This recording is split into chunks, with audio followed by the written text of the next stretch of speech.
sejahtera saudara dan selamat datang ke Buletin Khas malam ini sempena genap 2 tahun perang Israel-Hamas hari ini. Anda bersama saya Amira Isa dan malam ini kami sorot berita terkini serta rentetan perkembangan perang ini yang masih mencari kesudahannya. Antara sahaja berita malam ini, perundingan antara Israel dan Hamas diteruskan buat hari kedua sekarang dengan beberapa ciri penting dalam pelan damai 20 perkara masih menjadi tanda tanya. Dan Singapura sudah salurkan bantuan kemanusiaan bernilai lebih $23 juta kepada Gaza. Yang terkini kiriman khemah oleh Palang Merah Singapura untuk keperluan 6,500 penduduk Gaza.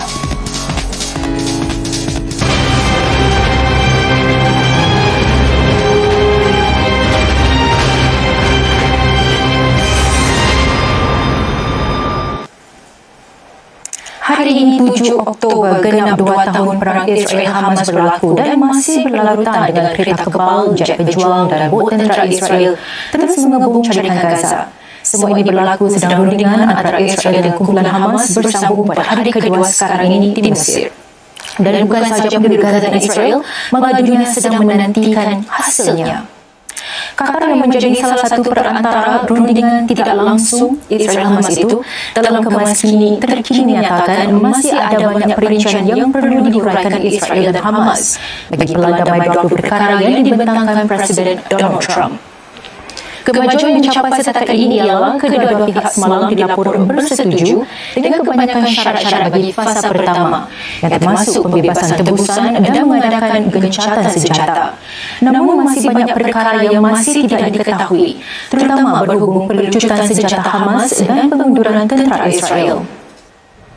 Dalam pada itu, di Israel, sesetengah rakyatnya berkumpul di tapak festival Nova di Rain untuk memperingati iaitu salah satu tapak serangan Hamas di mana 360 orang mati dibunuh di sini. Kesemuanya sekitar 1,200 orang mati dibunuh Hamas dalam serangan 7 Oktober 2 tahun lalu. Namun di Gaza, angka kematian terus meningkat. Sekurang-kurangnya 100 orang mati dibunuh dalam serangan IDF sejak Jumaat lalu, iaitu hari di mana Encik Trump menggesa Israel supaya menghentikan kempen pengebomannya ke atas Gaza. Para penduduk Gaza melahirkan harapan bahawa setelah 2 tahun, perang akan berakhir dengan muktamad. Apakah kesan-kesan besar yang dilalui penduduk Gaza ekoran peperangan ini? Sejak perang tercetus, lebih 67,000 penduduk Gaza maut. Dalam segmen jelas berita ini, mari kami bawa anda melihatnya dalam bentuk angka.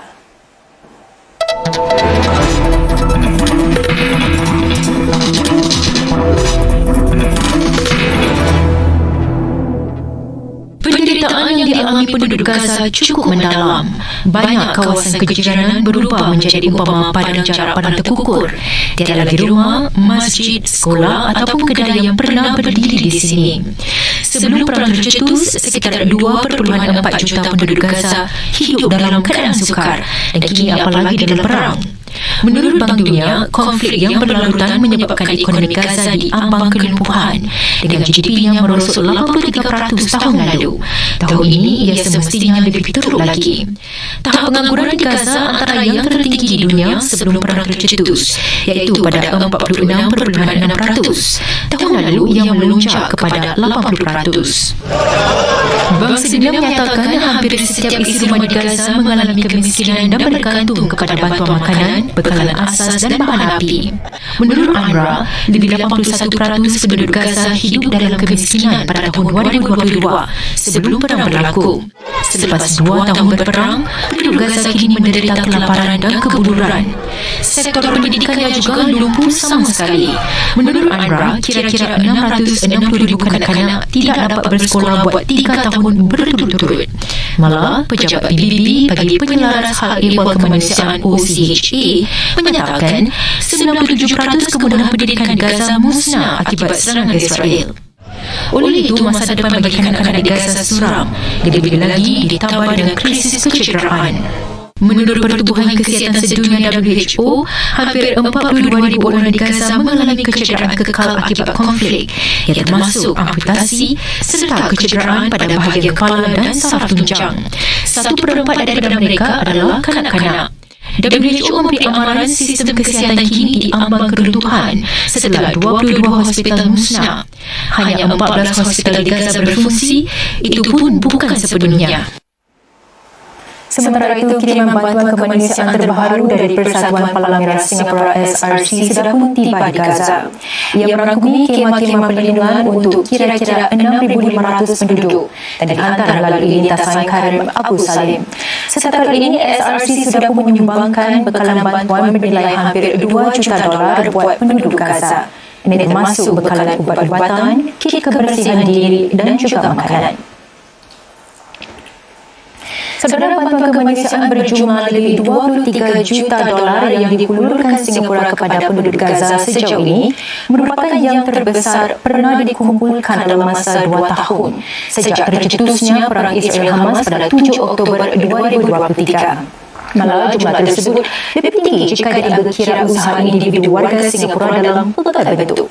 Wartawan Nazira Jamzuri bertemu 2 badan kemanusiaan setempat yang bertanggungjawab menyelaras sebahagian besar usaha bantuan kemanusiaan untuk para penduduk Gaza. Sejak 7 Oktober 2023, lebih 67,000 nyawa terkorban di Gaza, dengan lagi yang cedera dan kehilangan tempat tinggal. Di sebalik penderitaan ini, bantuan dari Singapura datang mencurah-curah. Ini termasuk Badan Kemanusiaan Humanity Matters yang tiba di Mesir pada November 2023 bagi menyelaraskan penghantaran bantuan sebanyak 9.4 tan ke Gaza menerusi sempadan Rafah. Di sempadan Rafah pula, di mana kami berada, ramai orang awam yang sedang cuba untuk keluar dari Gaza untuk menyelamatkan diri mereka. Sebagai ketua pasukan di lapangan berhadapan dengan Gaza, saya membuat keputusan bahawa hanya kontena-kontena bekalan bantuan yang akan menyeberangi sempadan. Untuk itu kami telah mengaturkan dengan rakan-rakan seperjuangan kami dari hospital-hospital di Gaza untuk bersiap sedia untuk menerima kontena bantuan tersebut. Antara November 2023 hingga Ogos tahun ini, Humanity Matters sudah pun mengerahkan 7 misi bantuan kemanusiaan bernilai lebih $1.9 juta ke Gaza menerusi Mesir dan Jordan. Ini merangkumi bantuan makanan, air bersih, kelengkapan peribadi, ubat-ubatan serta kebutuhan asas untuk kanak-kanak.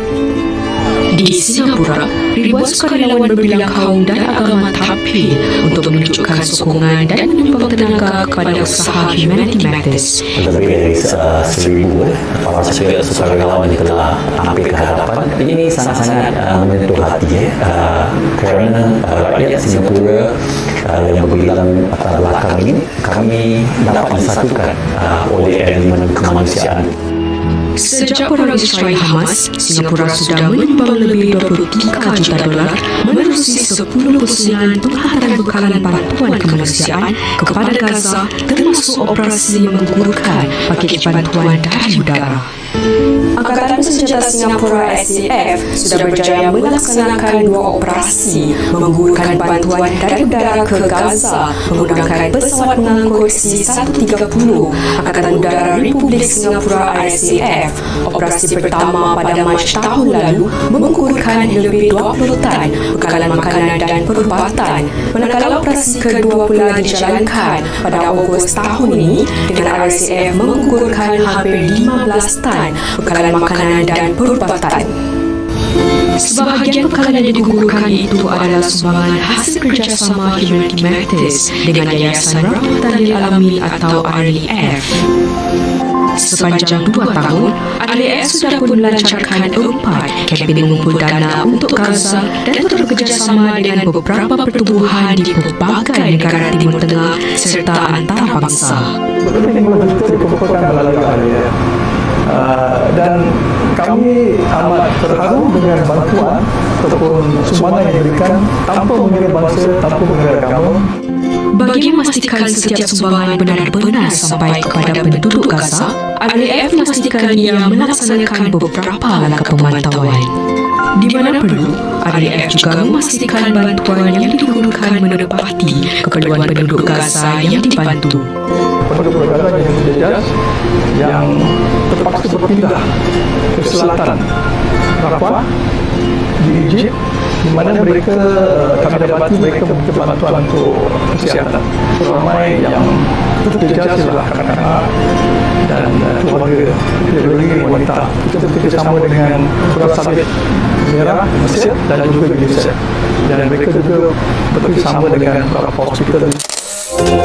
Bagi kedua-dua badan ini, semangat perpaduan masyarakat Singapura merintasi kaum, agama dan latar belakang yang bersatu demi membantu Gaza amat menyentuh hati dan patut dibanggakan. Melihat sempena 2 tahun perang Israel-Hamas, kami teruskan dengan segmen analisis berita selepas ini, di mana kami kupas perang itu dari sudut ketenteraan Israel dan teknologi yang digunakannya, serta kesannya di pihak negara-negara Arab.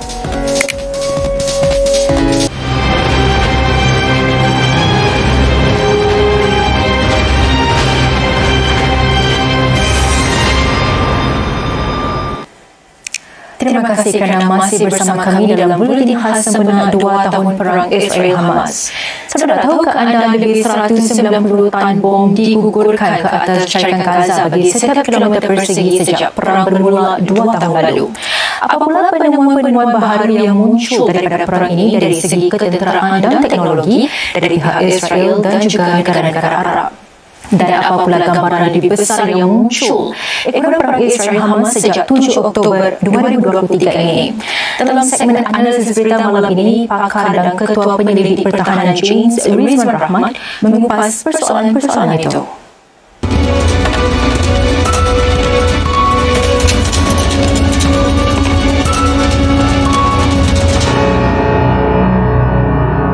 Selama kita memperhatikan konflik yang sedang berada di Gaza ini, saya rasa lebih 70,000 tan bahan letupan yang telah dijatuhkan ke bumi Gaza. Jadi kalau kita bandingkan dengan peperangan dunia kedua, 70,000 tan bahan letupan itu lebih banyak daripada yang telah dijatuhkan ke atas Dresden, Hamburg dan London kalau digabungkan semua.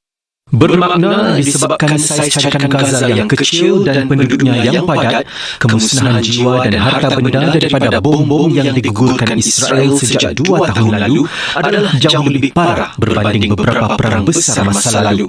Selain itu, konflik tersebut turut menyaksikan penampilan beberapa teknologi ketenteraan canggih yang diterapkan bagi mencapai objektif tentera Israel. Konflik ini telah digunakan oleh pihak tentera Israel sebagai satu medan percubaan atau digunakan untuk eksperimen untuk beberapa teknologi yang digunakan untuk pertama kalinya. Jadi seperti sistem Lavender dilakukan telah menganalisis corak untuk menghasilkan senarai sasaran berdasarkan AI, termasuk pengecaman muka yang digunakan di Gaza untuk mengenal pasti sasaran-sasaran mereka dalam konflik ini. Drone juga adalah satu perkembangan yang saya rasa agak ketara. Juga drone-drone yang lebih besar yang dapat mengembang atau memberikan aminiasi yang lebih canggih lah. Penggunaan teknologi sebegini bermakna menyerang dan membunuh sasaran bukan sahaja bertambah mudah, tetapi tanpa perasaan atau belas ihsan. Tidak lagi timbul rasa gerun di antara kalangan pihak tentera yang menggunakan teknologi itu. Jadi manusia sekarang tidak lagi di belakang senjata itu, tapi di belakang senjata itu ialah kecerdasan buatan. Jadi peperangan moden ini seperti boleh diibaratkan seperti bermain dengan video game. Turut membimbangkan konflik sejak 2 tahun lalu ini tidak hanya tertumpu di Gaza, malah merebak kepada pelbagai negara Timur Tengah, khususnya Iran, Hezbollah di Lebanon dan Houthi di Yaman. Dari sudut ini, kekuatan ketenteraan dan perisikan Israel amat menonjol, termasuk berupaya membunuh ramai pemimpin kumpulan-kumpulan itu yang sedang dalam persembunyian. perisikan Israel dapat membolosi, mendapat informasi tentang mana di mana Ismail Haniyeh berlaku serangan yang menggunakan alat kenduri atau pager terhadap anggota Hezbollah pada tahun 2024. Tapi saya rasa dalam kebelakangan 12 bulan ini yang telah mengejutkan saya adalah pendedahan kelemahan yang negara-negara Arab yang lain dalam mengesan dan menangkis pesawat tempur Israel. Walaupun kekuatan tentera dan perisikannya perlu diakui, konflik Gaza ini turut mendedahkan adanya kelemahan sistem pertahanan Israel, kata Encik Rizwan. Peluru berpandu hipersonik yang digunakan oleh Iran seperti Fatah 1 yang mampu merentasi udara pada kelajuan yang lebih 5 kali ganda kelajuan bunyi, dan ia mampu mengubah cara ia mendekati sasarannya pada saat-saat akhir. Jadi kita tahu walaupun sistem pertahanan udara seperti Iron Dome, David Sling dan sebagainya telah terbukti berkesan dalam menangkis roket dan peluru berpandu konvensional, tapi pintasan peluru berpandu hipersonik ini memerlukan tahap teknologi dan kemahiran yang belum lagi dicapai oleh para saintis Israel maupun Amerika Syarikat. Dari apa yang berlaku sepanjang 2 tahun lalu, Encik Rizwan meramalkan perlumbaan senjata akan bertambah sengit di rantau Timur Tengah. Pelbagai negara juga sedang menilai semula pertimbangan strategi dan ketenteraan mereka. Ada bibit-bibit bukti menunjukkan bahawa negara-negara Timur Tengah sudah mula membeli sistem pertahanan daripada negara-negara lain selain daripada Amerika Syarikat. Jadi, kalau kita lihat 2 tahun selepas 7 Oktober, peperangan di antara Hamas dan Israel ini telah mengubah bukan sahaja lanskap strategik di Timur Tengah, tetapi juga lanskap strategik seluruh dunia. Jadi, saya rasa proses ini akan membentuk blok-blok geopolitik baru yang akan mempercepatkan lagi peralihan dari sistem unipolar kepada sistem multipolar. Saudara, anda boleh meneliti kupasan Encik Rizwan Rahmat itu dengan lebih terperinci lagi menerusi tulisan komentar beliau di portal Berita Mediacorp yang bertajuk Konflik yang Merubah Dinamik Timur Tengah. Dan dalam perkembangan lain, mendaki bekerjasama dengan E2I untuk memperkukuhkan usaha membantu beliau mencari pekerjaan. Penelitiannya sesempatnya berita selepas ini.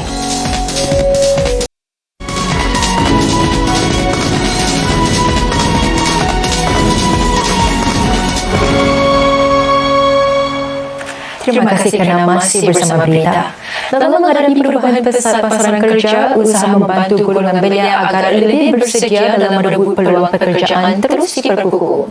Sokongan itu diadakan menerusi pameran kerjaya dan kemahiran untuk belia yang dianjurkan Institut Pekerjaan dan Daya Kerja E2I NTUC dengan kerjasama Yayasan Mendaki di Sikit.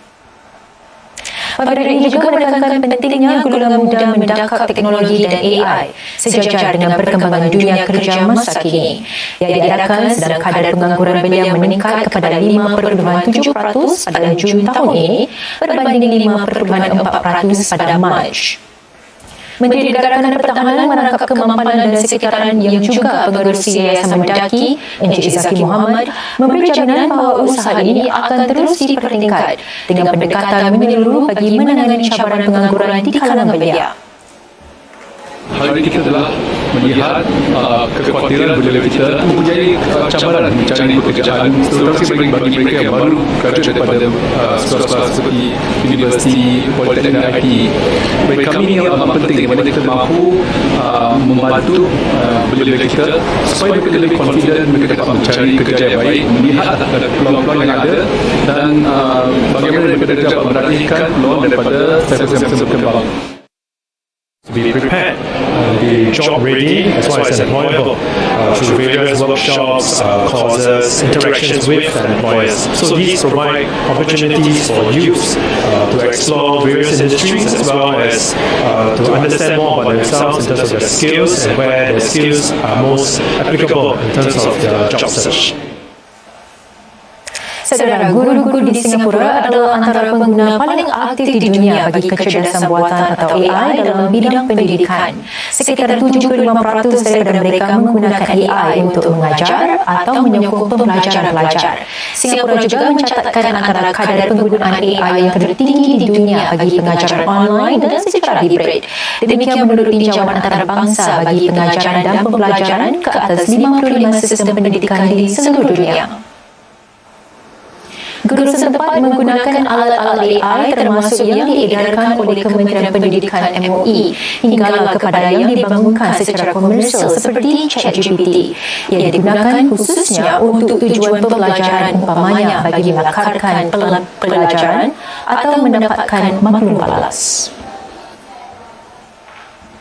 Tinjauan yang sama juga mendapati walaupun dengan bantuan teknologi, para guru di Singapura masih bekerja 6 jam lebih banyak berbanding guru-guru lain di merata dunia. Hasil tinjauan itu menunjukkan guru sepenuh masa di Singapura bekerja 47.3 jam seminggu, sedangkan rata OECD 41 jam seminggu. Di samping itu, 27% guru di Singapura mengalami banyak tekanan dalam pekerjaan mereka. Ini peningkatan 4% mata berbanding paras pada tahun 2018. Dalam hal tersebut, guru-guru berusia di bawah 30 tahun lebih sering tertekan dibandingkan mereka yang berusia 50 tahun dan ke atas. Dengan laporan kita dari saudara, sekian berita untuk malam ini. Sehingga kita berjumpa lagi. Salam hormat.